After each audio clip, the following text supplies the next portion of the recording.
que vous allez voir va vous laisser les yeux écarquillés. Voici ce qui arrive quand un peuple décide de ne plus se laisser faire. Regardez bien, on y voit le ministre des Finances népalais, enfin ce qu'il en reste, porté comme un trophée par la foule, en caleçon.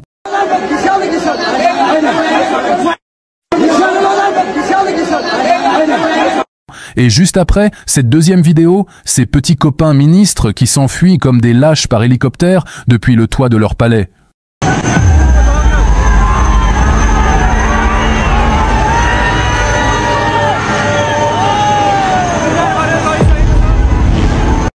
C'est la panique au sommet. Et vous savez pourquoi? Parce qu'ils ont compris que la partie était terminée. Bonjour à tous et bienvenue dans cette vidéo qui, je vous le promets, va vous faire cogiter. Vous venez de voir des images du Népal, un petit pays lointain dont tout le monde se fiche. Pourtant, ce qui s'y passe depuis quelques jours n'est pas une simple révolte. C'est une répétition générale, un test grandeur nature. Et le spectacle, mes chers amis, nous est directement destiné. On doit admettre que tout explose. Vous pensez sincèrement qu'un peuple se réveille du jour au lendemain juste à cause d'une obscure interdiction de réseaux sociaux? La vérité, c'est que le Népal est un laboratoire, un ballon d'essai pour voir comment une population poussée à bout réagit face à la provocation ultime. Et ce qu'ils apprennent là-bas, ils comptent bien s'en servir ici. Très bientôt, on va décortiquer ensemble le manuel d'instruction de la tyrannie moderne et vous allez voir que la révolte qui a commencé aujourd'hui même en France, le 10 septembre, suit exactement le même plan.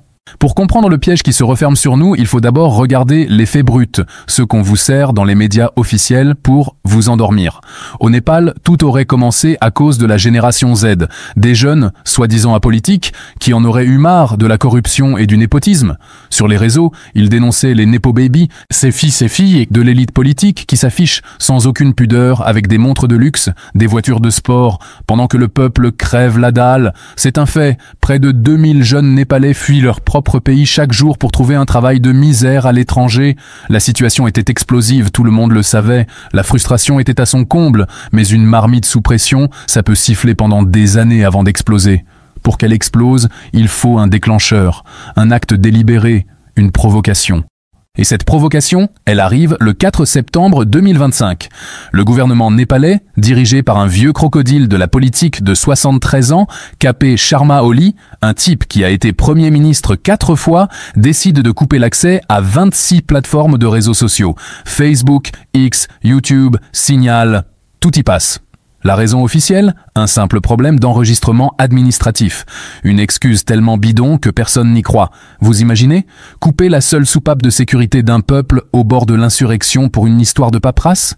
Mais alors pourquoi? Pourquoi prendre un risque aussi insensé? C'est là que le complot devient lumineux. Ce n'était pas une erreur, c'était un test. Ils ont délibérément appuyé sur le bouton rouge pour voir jusqu'où la corde pouvait tenir avant de péter. Ils voulaient mesurer le temps de réaction, l'intensité de la colère, la capacité d'organisation d'un peuple privé de ses outils de communication habituels. C'était une expérience, et le peuple népalais en était le rat de laboratoire. Et la réaction, elle a été exactement celle qu'ils attendaient. D'abord des manifestations pacifiques, puis la police, comme un chien dressé, a réprimé dans le sang, brutalement, sans sommation. Le but n'était pas de disperser, mais d'humilier, de blesser, de tuer, pour faire monter la rage d'un cran. En quelques heures, le bilan officiel, toujours sous-estimé, grimpe à 19 morts. Certains parlent de 22, de 30 et des centaines de blessés. Le message était clair. Votre vie ne vaut rien, on s'en fout. Et c'est là que le plan de nos chers dirigeants déraille, ou plutôt entre dans sa deuxième phase. La colère, au lieu de s'éteindre dans la peur, a explosé en une fureur incontrôlable. Le peuple a compris qu'il n'avait plus rien à perdre. Les couvre-feux, ignorés. Les symboles du pouvoir, attaqués. Le Parlement a été incendié. Sur ces murs noircis, un graffiti simple et universel, « Fuck the government ». La résidence du Premier ministre, partie enfumée, celle d'autres ministres aussi. Même l'épouse d'un ancien Premier ministre est morte dans l'incendie de sa maison. Ils ont goûté à la peur. Eux qui vivaient dans leur bulle dorée, protégés par leur garde du corps, ont senti le vent du boulet. Et qu'est-ce qu'on fait dans ces cas-là quand le scénario prévoit une retraite stratégique? On sacrifie un pion. Le 9 septembre, le vieux K.P. Sharma Oli, la marionnette en chef, démissionne. Quelle surprise!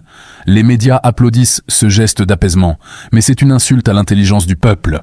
On vous donne une tête à couper pour que vous retourniez sagement à la niche. On change un visage pour que rien ne change. C'est la plus vieille ruse du monde. Sauf que cette fois, ça n'a pas marché. La rue a continué de gronder, exigeant non pas une démission, mais la chute du système tout entier. Et c'est là qu'intervient l'ultime étape du plan, l'armée. L'armée népalaise a repris le contrôle de Katmandou, officiellement pour rétablir l'ordre, officieusement pour s'assurer que la révolution ne sorte pas du cadre qui lui a été fixé. Le chef de l'armée, main dans la main avec le président, est désormais le vrai patron. Il appelle au calme, il invite même des représentants de la génération Z à des pourparlers. Vous voyez l'enfumage ? On crée le chaos, on laisse le peuple se déchaîner, on sacrifie un fusible, puis on sort l'armée comme sauveur suprême pour imposer un nouvel ordre. Un ordre encore plus verrouillé qu'avant.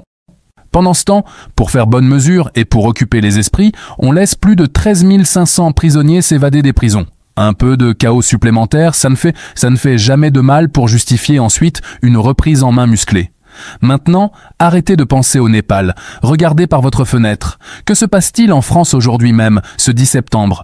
Une colère qui monte, une jeunesse qui ne croit plus en rien, des élites qui se gavent et qui nous méprisent ouvertement. La France est le prochain laboratoire. Nos dirigeants ont observé le test népalais avec une attention morbide. Ils ont pris des notes. Ils savent exactement sur quel bouton appuyer. Ils savent que notre situation économique et sociale est une poudrière. Ils savent que des millions de gens n'en peuvent plus de bosser pour des clopinettes pendant que les dividendes explosent. Ils savent que la confiance est rompue. Alors, quel sera notre déclencheur à nous? Une nouvelle taxe? Un scandale de corruption de trop? Une nouvelle loi liberticide sous prétexte de sécurité? Peu importe, ils le provoqueront. Et quand la colère éclatera, ne vous attendez à aucune pitié. Ils suivront le manuel népalais à la lettre. Première étape, la provocation.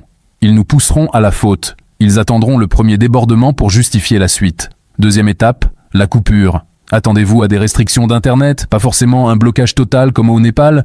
Ils ne veulent pas que le cornu se retrouve en slip devant l'Arc de Triomphe, mais des ralentissements ciblés, des coupures de certains services, des blocages de messageries cryptées comme Signal ou Telegram, sous prétexte de lutte contre la désinformation ou le terrorisme. Le but? Nous désorganiser, nous empêcher de communiquer, nous isoler les uns des autres pour nous affaiblir. Troisième étape, la répression brutale. On l'a déjà vu. Les LBD, les grenades, les arrestations arbitraires, mais ils iront plus loin. Ils ont vu au Népal que la mort d'une dizaine de personnes ne suffisait pas à calmer la foule, au contraire. Ils n'hésiteront pas à franchir un nouveau cap dans la violence pour terroriser et dissuader. Quatrième étape, le sacrifice politique. Quand la situation deviendra intenable, ils nous lâcheront un ministre, peut-être même le Premier ministre. Ça ne vous rappelle rien? Un fusible parfait pour calmer les esprits les plus naïfs. Les médias crieront à la victoire de la démocratie, mais ce ne sera qu'un tour de passe-passe. Le système, lui, restera en place, intact, plus fort même. Et enfin, cinquième étape, l'état d'urgence et l'armée dans les rues. C'est leur objectif final. Le moment où, sous les applaudissements d'une partie de la population terrifiée par le chaos qu'ils auront eux-mêmes orchestré, ils pourront imposer des mesures d'exception. Fin de la liberté de manifester, contrôle total de l'information, surveillance de masse généralisée, le rêve de tout apprenti dictateur, le modèle népalais mais en version haute technologie. Et qui sont les figures qu'on nous prépare pour cette transition? Au Népal, on parle d'une ancienne chef de la Cour suprême ou du maire de Katmandou, un ancien rappeur populaire auprès des jeunes. En France aussi, ils ont déjà leur carte en main. Des personnalités en apparence hors système, rassurantes, qui seront chargées de nous faire accepter l'inacceptable. Ne soyez pas dupes. Ce qui se passe au Népal n'est pas une histoire lointaine. C'est notre avenir si nous ne comprenons pas le jeu qui se joue. La colère de la jeunesse française est la même que celle de la jeunesse népalaise. Le mépris des élites françaises est le même que celui des élites népalaises. Le scénario est déjà écrit. Il est temps d'ouvrir les yeux. Ils ne nous craignent pas quand nous sommes en colère. Ils nous craignent quand nous sommes organisés. Ils nous craignent quand nous comprenons leur stratégie. Ce monde qu'ils nous construisent n'a plus de place pour la liberté. Chaque crise, qu'elle soit sanitaire, économique ou sociale, est une opportunité pour eux de resserrer l'étau. Le chaos n'est pas leur ennemi, c'est leur outil. Ils comptent sur votre peur, sur votre fatigue, sur votre résignation. Ils pensent qu'en sacrifiant quelques pions et en sortant les matraques, vous finirez par rentrer chez vous. Il est grand temps de leur prouver qu'ils ont tort. Il est grand temps de réfléchir avant de sombrer pour de bon. Pour résumer ce cauchemar éveillé, un gouvernement provoque délibérément son peuple en coupant les réseaux sociaux pour tester sa réaction. Il réprime les manifestations dans le sang, laisse le chaos s'installer, sacrifie son premier ministre comme un simple pion pour calmer le jeu, puis déploie l'armée pour prendre le contrôle total. Ce scénario, ce n'est pas de la science-fiction, c'est le plan qui s'est déroulé sous nos yeux au Népal la semaine dernière. Et c'est le plan qu'il nous réserve. La question n'est plus de savoir si ça va arriver chez nous, mais quand. Et surtout, la vraie question est, quand ils lanceront leur plan, qu'est-ce que vous ferez? Croyez-vous à ce complot, à ce plan méthodique pour nous asservir? Dites-le moi dans les commentaires, abonnez-vous, activez cette cloche pour ne rien rater des prochaines analyses, likez et partagez cette vidéo partout. C'est plus important que jamais. Prenez soin de vous, la vérité dérange, à très vite pour une prochaine vidéo, et n'oubliez jamais, tout ce qu'on vous raconte n'engage que vous.